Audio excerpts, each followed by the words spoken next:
கொள்ளலாம்.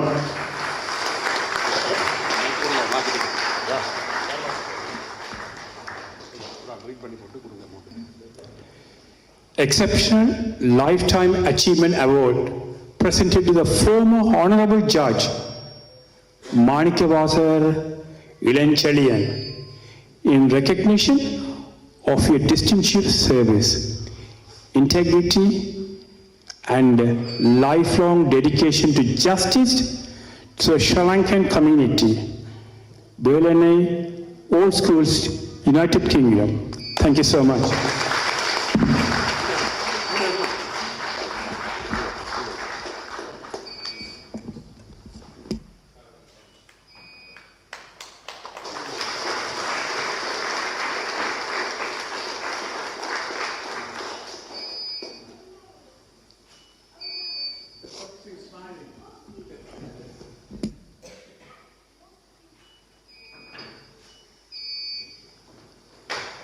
சரி, இப்பொழுது இன்றைய விழாவின் முக்கியமான கட்டம் இதுதான்.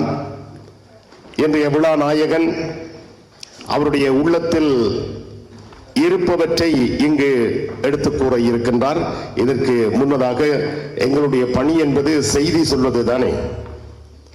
வருகின்ற 9ஆம் தேதி சுவிட்சர்லாந்து நாட்டிலே நீதிபதி அவர்கள் இது போன்ற பாராட்டு விழாவை சந்திக்க இருக்கின்றார். 11ஆம் தேதி பரிஸ்மா நகரத்திலே இது போன்ற பாராட்டு விழாவை சந்திக்க இருக்கின்றார்.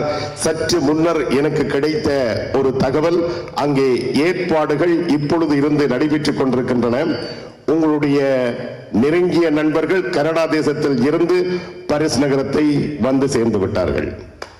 சரி, இப்பொழுது நாம் எல்லோரும் மிக உற்சாகமாக எங்கள் நீதிபதி மாணிக்கவாசகர் இளஞ்செழியன் அவர்களை அழைப்போம். அவர் ஏற்புரை வழங்குகின்றார்.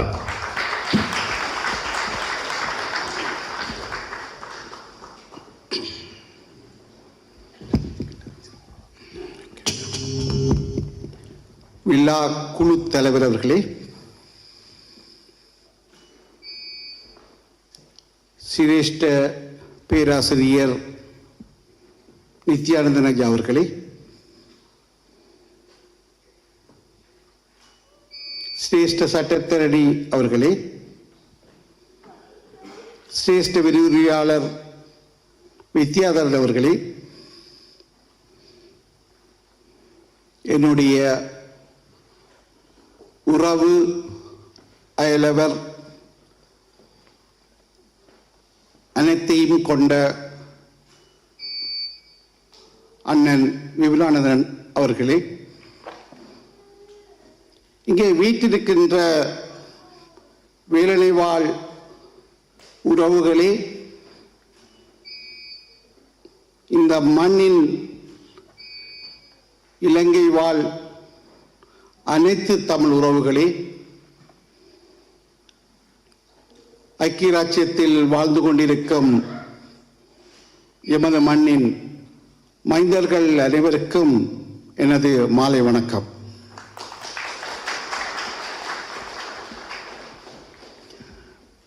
இங்கே என்னை பற்றி அனைத்தையும் கூறிவிட்டார்கள். சில விடயங்களை பகிரலாம் என நினைக்கின்றேன். எனது ஆரம்ப கல்வி வேலனை கிழக்கு மகா வித்தியாலயம். 5ஆம் ஆண்டு வரை அங்கு படித்தேன். 2ஆம் தர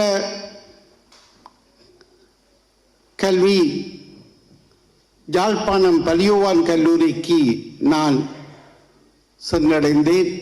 6ஆம் வகுப்பிலிருந்து எனது உயர்தர வரை பலியோவான் கல்லூரியில் படித்தேன். அதன் பின்னர் அங்கிருந்து கொழும்பு பல்கலைக்கழகம் சட்ட பீடத்துக்கு சென்றேன். இலங்கையின் உயர் நீதிமன்ற சட்டத்தரணியாக சத்தியப்பிரமாணம் செய்தேன். அப்பொழுதுதான் எனக்கு ஒரு சிறந்த சிரேஷ்ட சட்டத்தறி ஒருவர் கிடைக்கப்பெற்றார். அவர்தான் காலம் சென்ற குமார் பொன்னம்பலம் ஐயா அவர்கள்.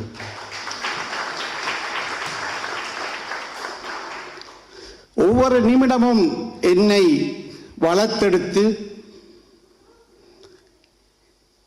எனக்கு தக்க ஆலோசனைகள் வழங்கி 5 ஆண்டுகள் அவருடன் நான் பணிபுரிந்தேன். நான் பணிபுரிந்த 5 ஆண்டுகளும் பயங்கரவாத தடை சட்டத்தின் கீழ் கைது செய்யப்பட்டிருந்த தமிழ் கைதிகள் மட்டுமல்ல, சிங்கள மொழி பேசுகின்ற கைதிகளும் சிறைச்சாலைகளில் அடைக்கப்பட்டிருந்தார்கள். சுருங்கக்கூறின் இன்றைய ஆட்சியாளர்களின் தோழர்கள் குமார் பொன்னம்பலம் ஐயா அவர்கள் பயங்கரவாத தடைச்சட்ட வழக்குகளில் எவரிடமும் பணம் பெற்றுக் கொள்ளுவதில்லை. இலவசமாகவே சட்ட தரணியாக தனது கடமையை புரிந்து வந்தார். அவருடன் நானும் கனிஷ்ட சட்டத்தரணியாக இருந்தபடியால் நானும் பணம் பெற்றுக் கொள்ளவில்லை. இலவசமாகவே அனைத்து கைதிகளுக்கும் நாங்கள் வழக்காடினோம். இன்றைய ஆட்சியாளர்களின் ஒரு முக்கிய வழக்கு ஒன்று கேகாலை மேல்நீதிமன்றத்தில் நடந்தது. புத்த பிக்கு ஒருவர் 4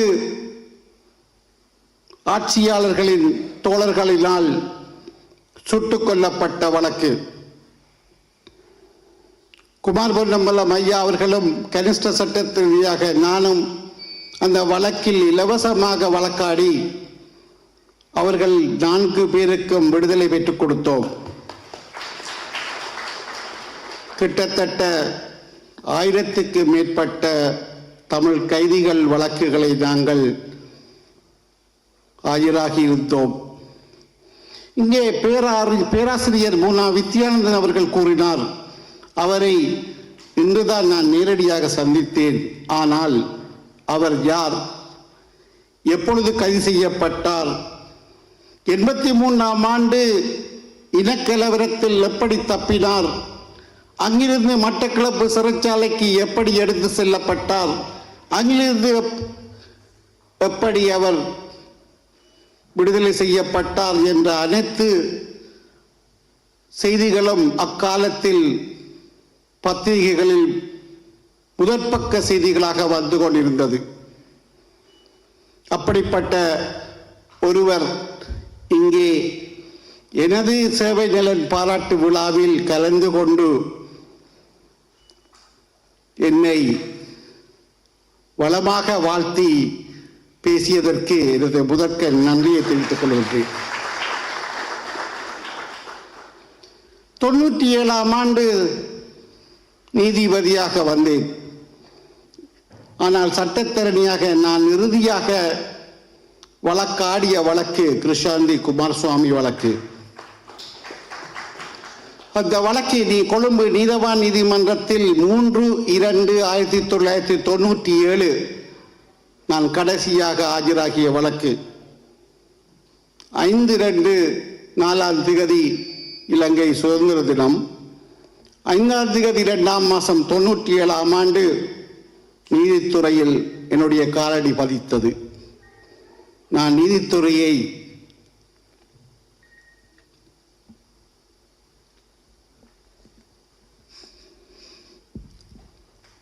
சுவாசித்தேன்.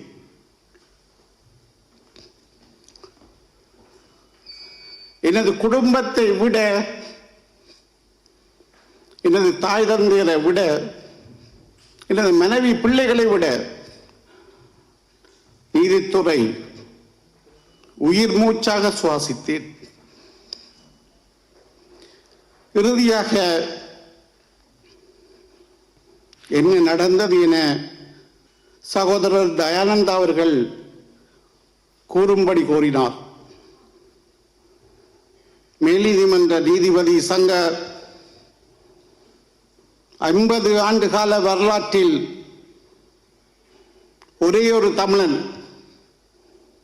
ஏகமனதாக தலைவராக நியமனம் செய்யப்பட்டேன். 2024 ஆண்டு 50வது ஆண்டுகால பொன்விழா மேல்நீதிமன்றம் விழா நடந்தது. அந்த பொன்விழா என்னுடைய தலைமையில் கொழும்பு மாநகரில் நடைபெற்றது.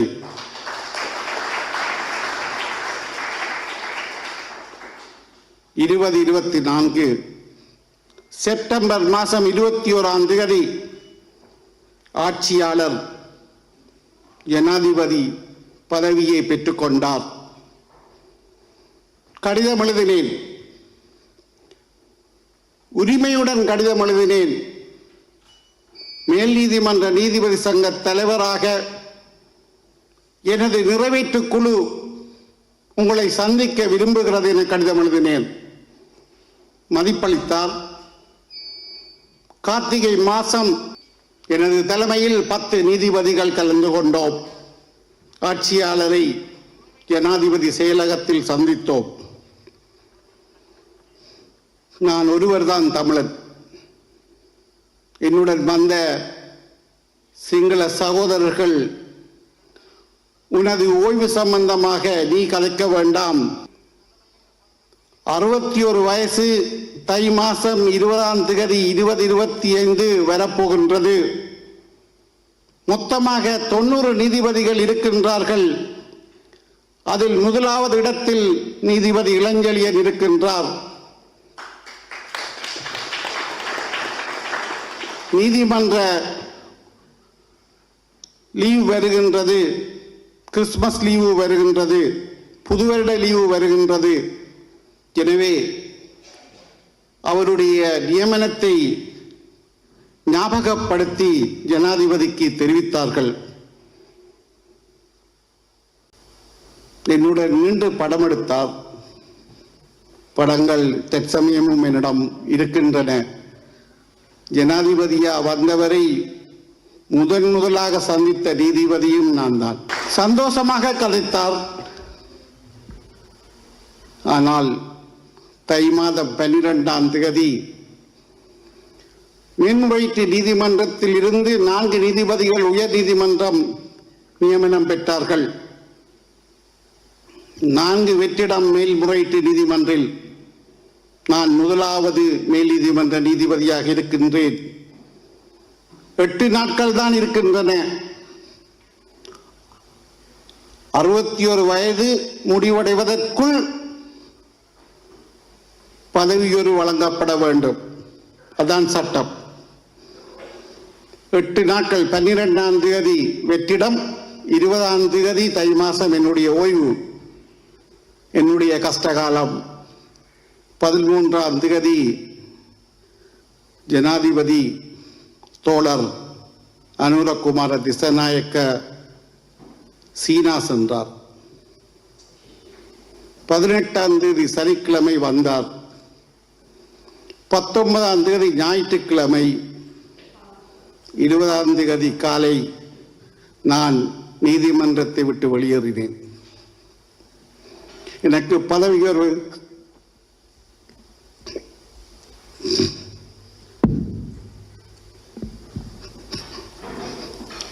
தந்திருந்தால் இன்னும் 4 ஆண்டுகள், 2 ஆண்டுகள் மேன்முறையீட்டு நீதிமன்றம், 2 ஆண்டுகள் உயர் நீதிமன்றம்.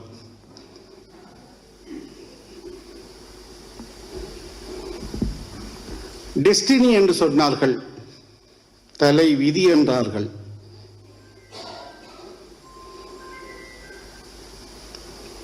நீதிமன்றத்தை விட்டு வெளியேறிவிட்டேன்.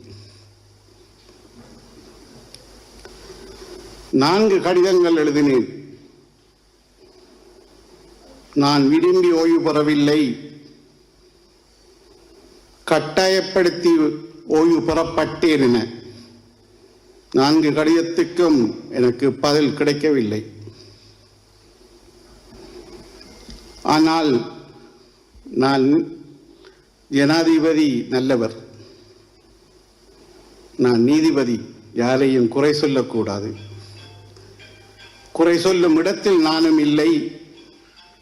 அவர் ஏன் தரவில்லை, எங்கே தவறு நடந்தது, ஏன் நிவர்த்தி செய்யப்படவில்லை, இன்று கூட அது நிவர்த்தி செய்யப்படலாம், அந்த சிந்தனையும் இல்லை. அது சம்பந்தமாக நான் பின்னுக்கு தெரியவும் இல்லை.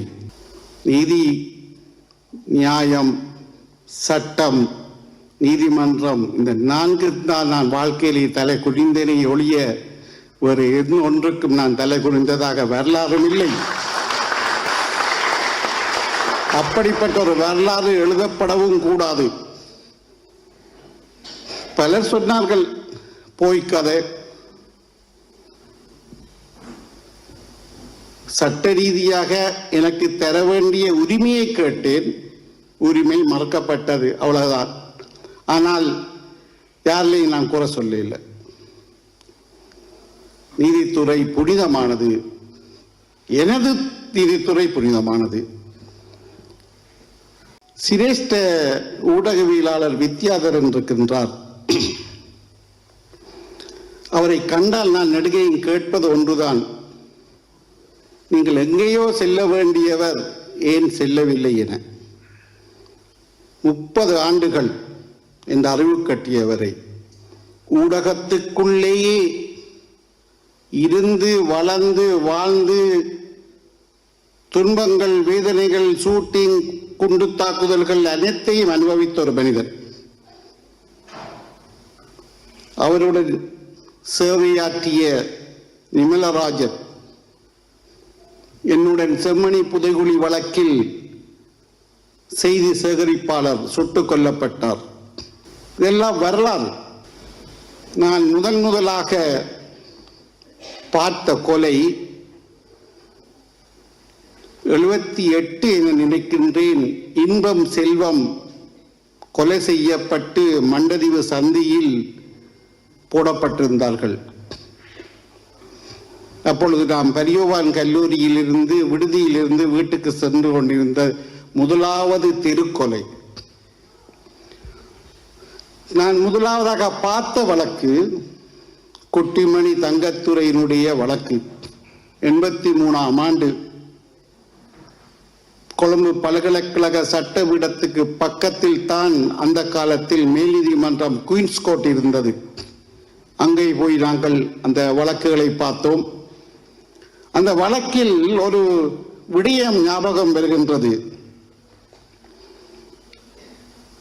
மரண தண்டனை விதிக்கப்படும் போது உன்னுடைய கடைசி ஆசை என்னென்று கேட்பார்கள். அப்பொழுது குட்டிமணியும் தங்கத்துறையும் நீதிபதியை மதிக்கின்றோம், இந்த நீதிமன்ற தீர்ப்பை நாங்கள் ஏற்றுக்கொள்ளவில்லை என பல விடயங்களை கூறினார்கள். அப்பொழுது இருந்த ஒரு சட்டத்தரணி, இவர் என்ன நீதிமன்றத்தை அவமதிக்கும் வகையில் தெரிவிக்கின்றார், கருத்து தெரிவிக்கின்றார் என நீதிபதியிடம் கூறிய போது மிகவும் தங்கமான நீதிபதி கூறினார், அவன் அழுவதற்கு கூட உரிமை இல்லையா என்று. மரண தண்டனை விதிக்கப்படுகின்றது. கடைசி ஆசை நான் தானே கேட்டேன், அவன் கூறுவதை அனைத்தையும் பதிவு செய்யுங்கள் என்றார். 3 மாதத்தில் இனக்கலவரம் வந்தது. அதில் 53 பேரும் கொல்லப்பட்டார்கள். அந்த கொலையை நேரடியாக பார்த்தவர் பேராசான் நித்தியானந்தன். அன்று அவர் புதைய வெள்ளிக்கடை சிறைச்சாலையில் இருந்தவர். பின்னர் இடமாற்றப்பட்டவர் மட்டக்களப்பு சிறைச்சாலைக்கு.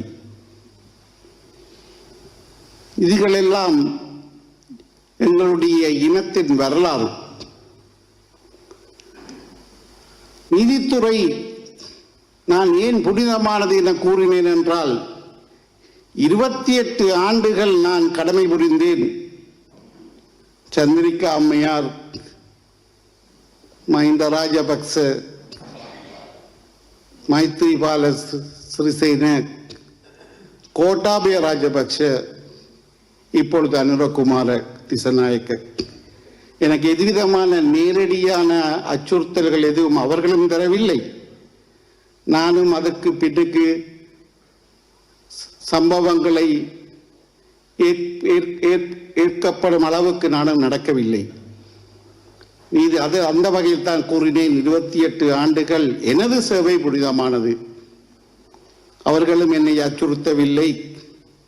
அதேபோன்று எத்தனையோ தமிழ் இயக்கங்கள், வவுனியா மண்ணை நீங்கள் உங்களுக்கு தெரியும்.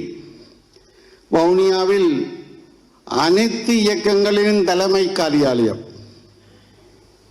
அனைவரிடமும் பிஸ்டல். யாரு சுடுறார், யாரு என்ன நடக்க ஒன்றுமே தெரியாது. ஆனால் எனக்கு அச்சுறுத்தல் யாரும் விடுக்கவில்லை. இறுதியாக ஒரு விடயத்தை கூறி அமர்கின்றேன். யுத்தம் உச்சக்கட்டம் நடைபெற்றுக் கொண்டிருந்த போது 25 விடுதலை புலிகளின் சடலங்கள் என்னிடம் ஒப்படைக்கப்பட்டது.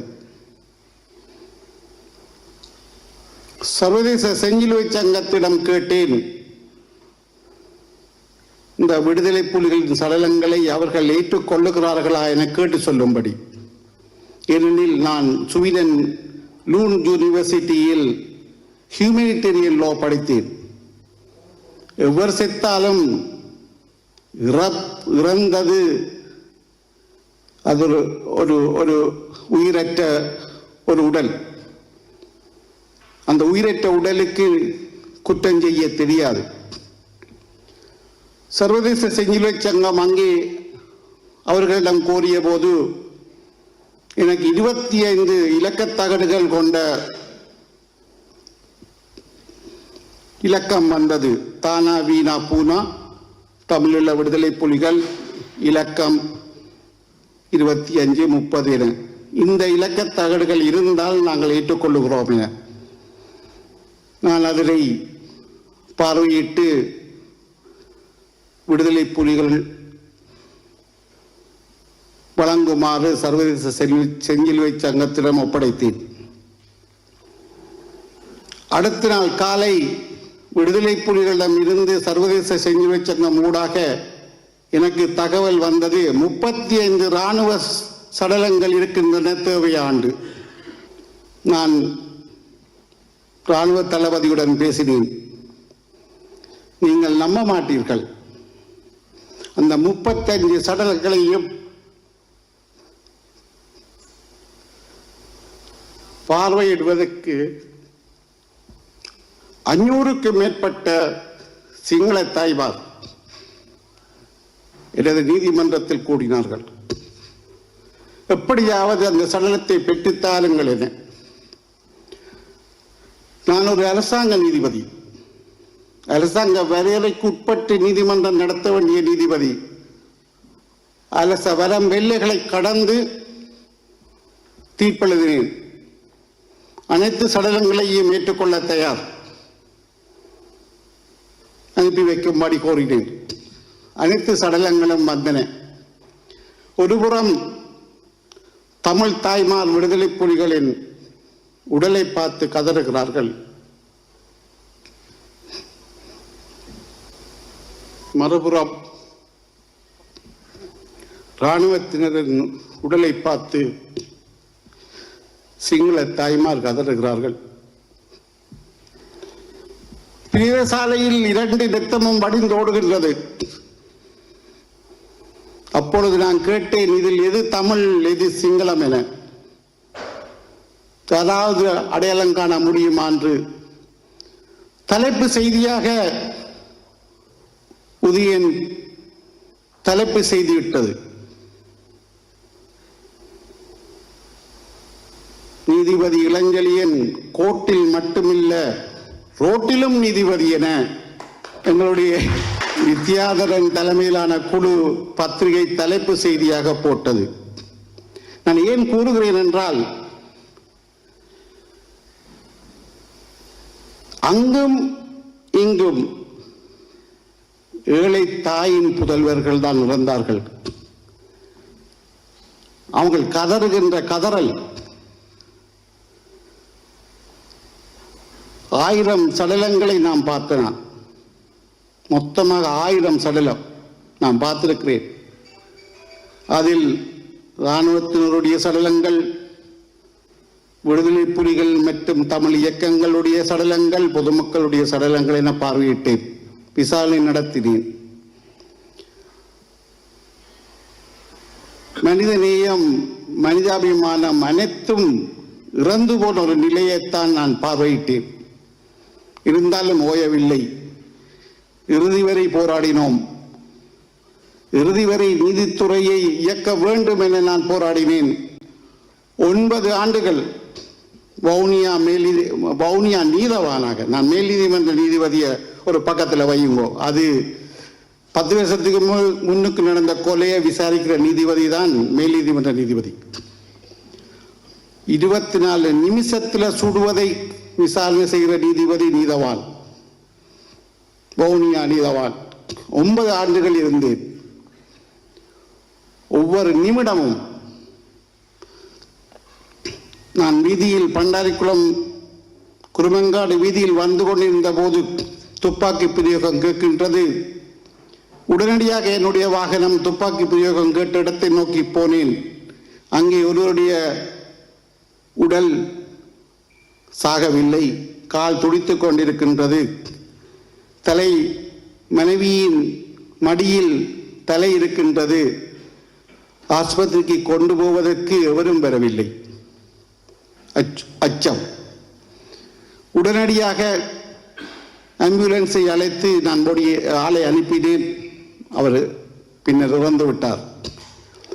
24 நிமிடத்தில் பார்வையிட்டேன். அதே போன்று செம்மணி புதைகுழியில் எலும்பு கூடுகளையும் பார்வையிட்டு விசாரணை நடத்தினேன். காலத்தின் சோதனை. கடவுள் என்றார்கள், எனக்கு கடவுளும் கண் திறக்கவில்லை. இருப்பினும் நான் நீதித்துறையை நேசிக்கின்றேன், சுவாசிக்கின்றேன். செம்மணி புதைகுழியில் யாழ்மண் என்னை தூக்கி நிறுத்தியது. அதனால் எனக்கு கிடைத்தது ஐக்கிய அமெரிக்காவினுடைய விசேட விருந்தினர் பதவியுடன் கௌரவ பிரஜா உரிமையும் ஒரு நாள் மேயராகவும் என்னை அங்கே ராஜாங்க திணைக்களம் நிறுத்தியது. வவுனியா மண் என்னை நேசித்தது. 9 ஆண்டுகள் வவுனியா சீர்குலைக்கப்படாது, அங்குள்ள கல்வி சமூகத்தினுடைய கல்வி சீரழிக்கப்படாது, அவர்களை காப்பாற்றுவதற்கு 24 மணி நேரமும் எங்களால் இயன்ற முழு சேவையும் செய்தோம். ஒரு தொலைபேசி அழைப்புதல் வந்துச்சு, 4 வீடுகள் கொள்ளையடித்துக் கொண்டிருக்கின்றார்கள், உடனடியாக ஏதாவது செய்ய முடியுமா ஐயா ஆண்டு. உடனடியாக அனைத்து படைப்பிரிவையும் இறக்கி பண்டாலிக்குளம் கிராமம் முற்றுமுழுதாக சுற்றி வளைக்கப்பட்டு இரவு 1 மணியிலிருந்து பண்டாரிக்குளம் மக்களும் இராணுவத்தினரும் போலீசாரும் சுற்றி வளைத்து அனைவரையும் கைது செய்தார்கள். அவர்கள் அனைவருக்கு நான் வழங்கிய தண்டனை 38 ஆண்டுகள். அதில் ஒருவர் கூறினார், போகும்போது நான் வந்தால் உன்னை கொல்லுவேன் என்றார். நான் சொன்னேன், உனக்கு இப்ப 45, 38 கூட்டினா உனக்கு 78, எனக்கு 43, 38 கூட்டினா எனக்கு 74, 2 பேரும் நீதிமன்றத்துக்கு வெளியால சந்திப்போம் என கூறினேன். ஆனால் நான் நேசிக்கின்ற மண் கிழக்கு மாகாணம், மனசார நேசிக்கிற மண் கிழக்கு மாகாணம். அங்கே பலமான ஒரு ஆள் இருக்க வேண்டும். திருகோணமலையில் 8 ஆண்டுகள் நான் கடமை புரிந்தேன். அந்த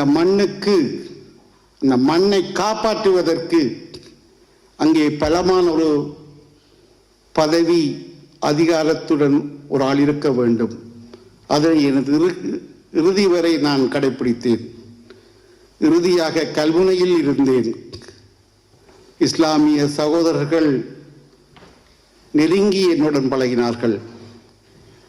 இனம், மதம், மொழி அனைத்துக்கும் அப்பாற்பட்டு சம உரிமை, சமத்துவம், சமாதானம் என்ற ஒரே கொள்கையுடன் நீதிபதி என்ற தொழிலை புனிதமாக நிறைவேற்றியுள்ளீர் என்ற திருப்தியுடன் நீங்கள் இன்றைய சேவைநலன் பாராட்டில் எனக்கு உரிமையையும் அனைத்தையும் செய்து தந்து என்னை மதிப்பளித்ததற்கு மீண்டும் மீண்டும் நன்றி கூறி அமைகின்றேன். நன்றி, வணக்கம்.